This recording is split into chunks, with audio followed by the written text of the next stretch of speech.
Hi, what's up everyone? Thank you for visiting my channel. Today I'm going to share an incredible build for an Electrocute one-shot Stormweaver in Path of Exile 2. I will share some in-depth build analysis, skill point versus gems trade-off. You can make your own adjustment based on your current gears. Long story short, let's get started. So first, let's see some highlights of this build. The speed of applying Electrocute to the enemy is extremely fast. It only takes 1 or 2 shots, and the Electrocution will avoid the enemy to perform any action for whole 5 seconds, which is more than enough for you to kill it. The Electrocution Spark is one of the safest builds in Path of Exile 2. You don't even need to get close to the enemy or enter the room. In most cases, you can wipe out the whole map without any enemy in your sight. Based on Lexyu's one-shot build guide, I have utilized the Lighting Conduit, combining the Shocking debuff to one-shot all the bosses in current version. Some adjustments has been made to keep the balance between the safety, efficiency, and the one-shot damage.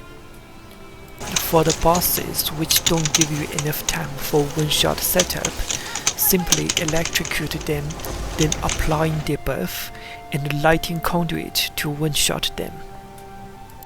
The general idea of this build is to make full use of the Spark and the Lighting Conduit. With the support of the Electrocute gem, the Spark will be a great skill with the CC ability and can kill the enemy at the longest distance. Meanwhile, the Lighting Conduit needs a slow setup. It has extremely high DPS.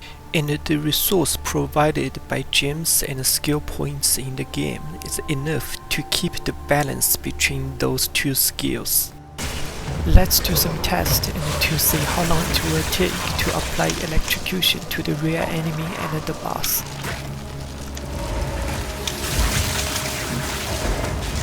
For the real mobs, it's usually need 1 or 2 shots to apply the Electrocution. But for the bosses, without any skill point invested in the Electrocution, one attack will increase around 10%. It takes around 10 attacks to apply the Electrocution.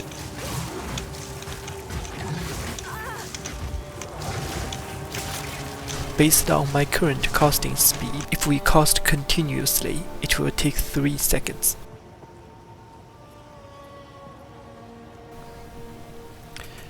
Then let's see how the Lighting Conduit works. When facing the Pinnacle boss, I have enough time to finish the setup. Put the buff in the Lighting Ground, curse the boss, and finish the one-shot. If we take a close look at all the debuff on the boss, we can see there are 2 types. The 2 icons here are the magnitude. They are applied by Shocking Magnitude and Ailment Magnitude. If you have 9 to 10 joules, and each of them have around 15 magnitude, you can reach around 100% of magnitude. Our Ascendancy will allow us to apply 2 magnitude at the same time. I put an Excel spreadsheet based on the calculation. We can see there's a huge difference between 60%, 80% and 100% of the magnitude. The 100% magnitude will increase our spell damage to around 123 times. The minus 47% is the curse we put on the ground, which reduces the lightning resistance. And the minus 72 is the lightning exposure, which sourced from the skill points and the ascendancy points. Then let's have a look at the rotations. There are 2 rotations in this build. One is to one-shot the boss. The second is for the normal mobs, the rituals, delirium, and breaches. Our skill points has increased the duration of these skills, the area of those effects. The only reminder here is the Soul of Offering. It only lasts for 7 seconds. We need to use this skill just before the boss appears.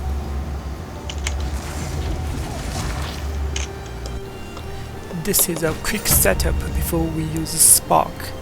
The firewall will add extra damage to the projectile of the Spark. Put the curse ground as far as possible because you don't need to get close to the enemy.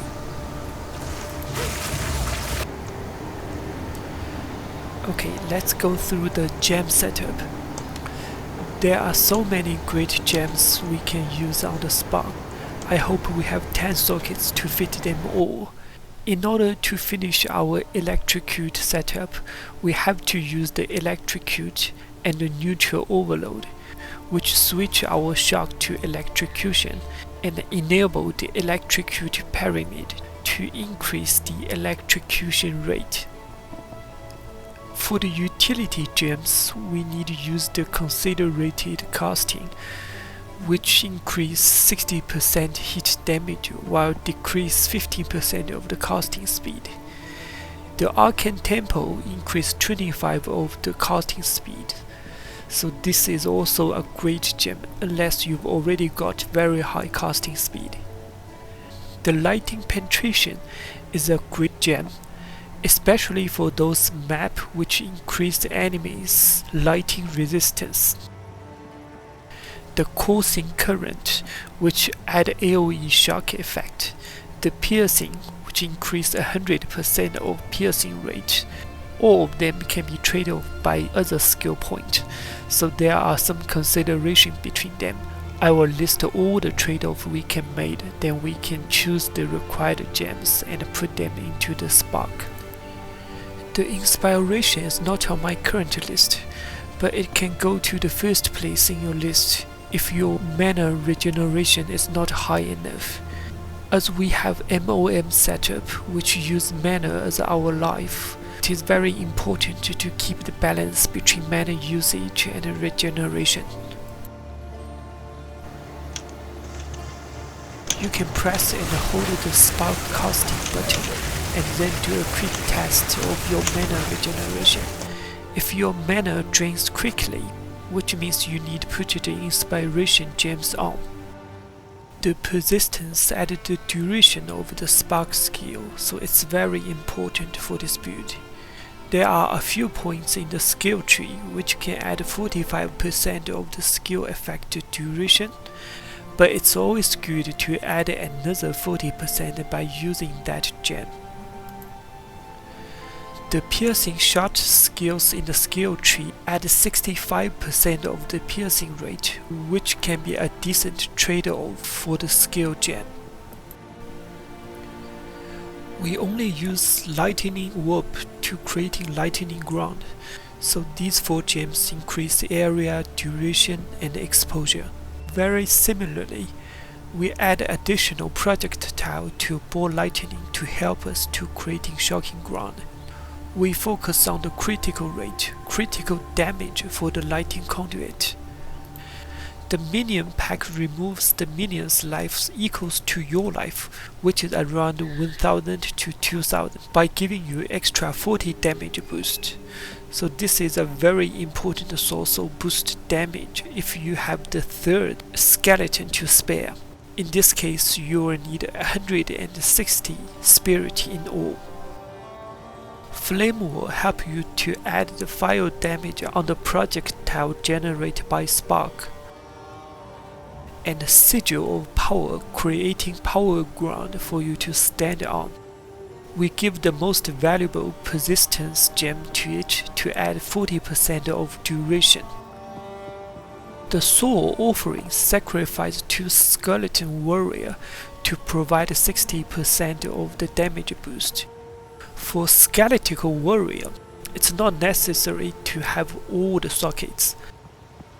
We can prioritize the Last Gasp and Meat Shield, which improve the survivability of the skeletal warrior.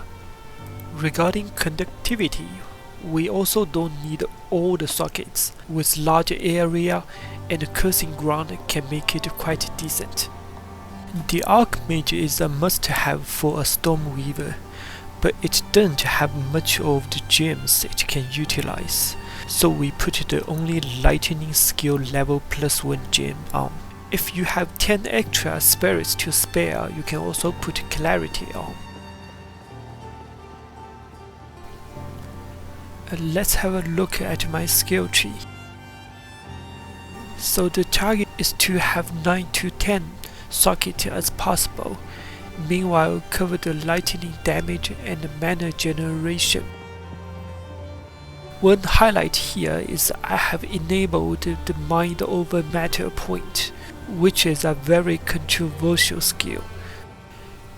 The skill Mana over Matter, or MOM, which enable 100% of mana taken before life. You will have the penalty of 50% of overall mana recovery rate.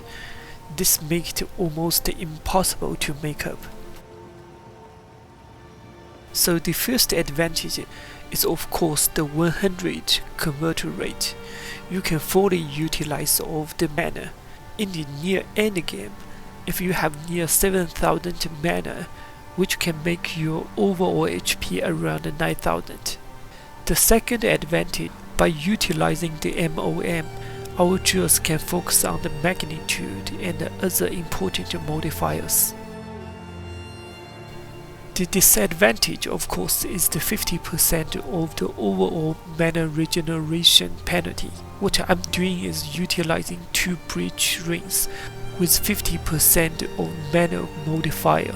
Each ring can provide around 100% of mana regeneration rate, together with the ingenuity, which provide 74% of the ring bonus. The mana regeneration rate provided by these 3 gears alone is around 340%. By the combination of these 3 gears, I can make a balance between mana usage and the regeneration.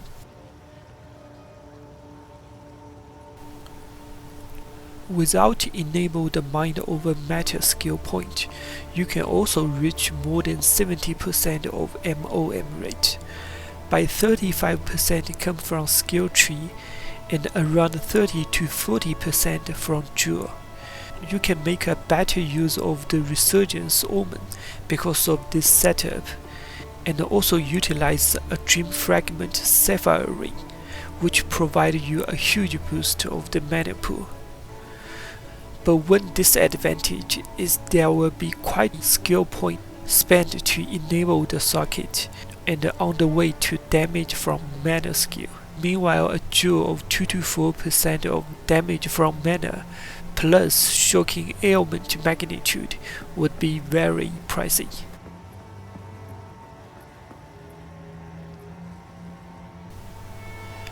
Let's quickly go through the gear choice.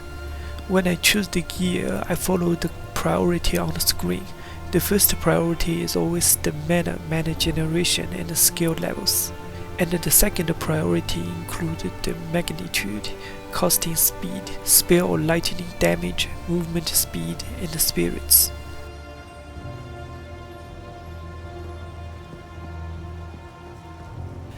Let's have a look at our 2 essential skills, Spark and Lighting Conduit. For 90% of the time, we use Spark. We aiming high casting speed and high damage. Lighting Conduit and the Sigil of Power are the only 2 skills which bound with weapon set 2. We only use them for one shot. In this case, the weapon we use for skill set 2 requires high skill level. We can use a +7 skill level stuff as our second weapon set. Because we don't hold shield or focus on our second weapon set, so one caveat here is we will have around 20% of the maximum mana deduction. After we cast the Lighting Conduit or Sigil of Power, we need to quickly switch back. Please like and subscribe if you learned something from this video. I'm in the middle of leveling up and improve my gears at the moment, and I will release more videos soon. Thank you.